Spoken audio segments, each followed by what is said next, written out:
in Gaza and the West Bank are locked into Gaza, the West Bank. Some people say, so what? I mean, why do they need to go into Israel anyway? Well, we have to look at the context.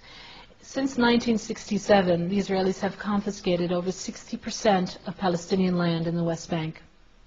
And the Palestinian economy was mostly land-based. Without the land, Palestinians were forced to be day laborers in Israel. And that was a primary source of income. In addition, under occupation, the Israeli military never allowed the Palestinians to develop an independent and viable economy in the West Bank and Gaza. So Palestinians were always dependent on money and income from working in Israel, most of them. In 1993, with the Oslo process, unfortunately, the Israelis implemented the closure, which shut the doors to Israel. And so hundreds and thousands of Palestinians suddenly became unemployed. And there was no alternative source of employment. During the Oslo process, unemployment tripled. During the peace process, unemployment tripled.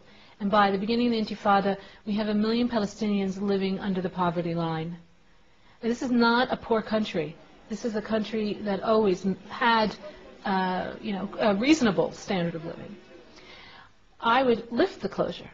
To me, the closure is a source of this humility and of a source of the need to resort to anything, to using your body, anything to protest the oppression. A man with 7 kids and no job, nothing to feed his kids, he will eventually go blow himself up. We've already seen the phenomenon of women now going and blowing themselves up. Why? I mean, they're using the last thing left to them to scream out, to protest. They're using their bodies.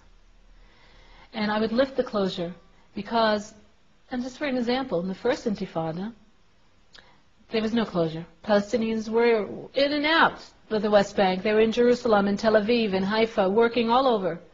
All over. They were at the beaches. There wasn't one suicide bombing. Suicide bombing started with the closure.